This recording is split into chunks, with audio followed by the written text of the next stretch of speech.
दोस्तों big boss के घर के अंदर हुआ है जबरदस्त नॉमिनेशन टास्क। नॉमिनेशन की पूरी लिस्ट आ गई है सामने में। मैं बहुत सारे लोगों की नॉमिनेशन देख रहा था, कुछ नाम उन्होंने मिस कर दिया दोस्तों।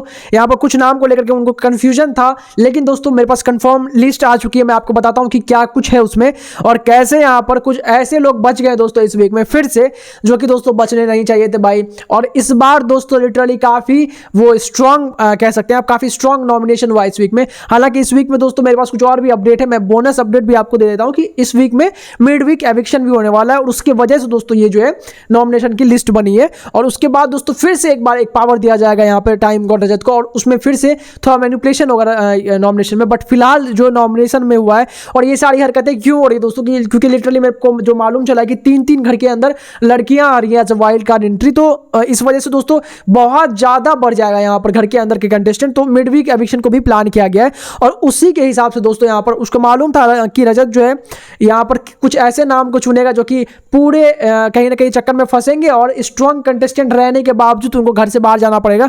क्योंकि अगर इक्वेशन भी देखी दोस्तों तो पिछले वीक में एविक्शन हुआ ही नहीं, तो अब यहाँ पर दोस्तों एलिमिनेशन तो पक्का है। अब मैं आपको पूरे लिस्ट बताता हूँ, उससे पहले आपकी ऐसे एक रिक्वेस्ट रहेगी, आप भी मुझे कमेंट में बताइए कि इन लिस्ट में से आप किसको वोट करने वाले, और साथ ही साथ दोस्तों जो सेफ हो गए सदस्य इस वीक में उसमें आप सबसे ज्यादा किसके लिए खुश है। अगर आपके फेवरेट कंटेस्टेंट इस वीक सेफ हुए हैं, लिस्ट में नहीं है, तो वीडियो को लाइक जरूर कीजिए। चलिए बात कर लेते हैं यहाँ पर हुआ क्या है। दरअसल दोस्तों नॉमिनेशन टास्क में यहाँ पर जब पावर्स रजत ने डिस्ट्रीब्यूट किया, कुछ लोगों को पावर दिए यहाँ पर कि वो जाकर के 3 सदस्यों को नॉमिनेट कर सकता है, तो दोस्तों यहाँ पर नॉमिनेशन का लिस्ट कुछ इस तरह से बना है। दोस्तों रजत पे ये क्यों भारी पड़ गया वो भी मैं आपको समझाने का ट्राई करूंगा। रजत ने दोस्तों इसको कुछ इस तरह से प्लान किया गया था कि उसके जो अपने लोग जैसे वो बात करता है, जैसे सारा, दिग्विजय, चाहत या फिर फॉर दैट मैटर कशिश, इन लोगों से वो ज्यादा कनेक्टेड है बाकी के मुकाबले। तो भले ही वो अपने लोगों को धोखा दे रहा है बट है वो दिखता है दोस्तों।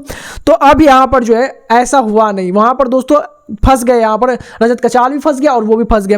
नॉमिनेशन में दोस्तों कौन कौन आया चलिए काउंट कर लेते हैं। पहला नाम दोस्तों विवियन डिसेना का है। विवियन डिसेना दोस्तों इस वीक नॉमिनेट है और मुझे मालूम है इस वीक बहुत सारे वोट होंगे, क्योंकि दोस्तों विवियन के साथ साथ जो दूसरा सदस्य नॉमिनेट है वो करणवीर है। अब दोस्तों इनके बीच में हम जानते हैं कि कितनी बड़ी राइवलरी है, तो दोस्तों आपको ये दोनों के बीच में तो देखने को मिलेगी। साथ ही साथ दोस्तों चाहत पांडे भी इस वीक नॉमिनेटेड है। और दोस्तों मैं जो बोल रहा था कि यहाँ पर रजत की चाल ठीक से चली नहीं, वो इन्हीं दोनों के लिए बोल रहा था। दिग्विजय दोस्तों फिर से यहाँ पर नॉमिनेशन में फंस चुका है और उसके साथ साथ यहां पर कशिश भी फंस चुकी है नॉमिनेशन के अंदर में दोस्तों। अब ये दोनों नॉमिनेट हो गए दोस्तों, करणवीर चाहत नजर हो गए दोस्तों। विवियन यहां पर नॉमिनेट हो गए। एलिस कौशिक दोस्तों यहां पर नॉमिनेट हो चुकी है, जिसका कि दोस्तों चांसेस बन रहा है, मुझे लग रहा था कोई इनको जाएगा दोस्तों और वो एलिस हो सकती है। और साथ साथ दोस्तों आपको बता दूं कि अविनाश भी नॉमिनेट हुए। अब दोस्तों इनका मिड वीक एविक्शन होने वाला है, आपके हिसाब से कौन बाहर जाना चाहिए। और दोस्तों चुम बच गई है, क्योंकि चुम ने दोस्तों जबरदस्त कुछ ना कुछ खतरनाक यहाँ पर स्ट्रेटेजी लगाया, जो कि मैंने ऑलरेडी वीडियो में बता रखा है, वो चेकआउट कर सकते हैं। आपका क्या रिएक्शन है दोस्तों कमेंट में बताएं, सब्सक्राइब करें फर्दर अपडेट के लिए।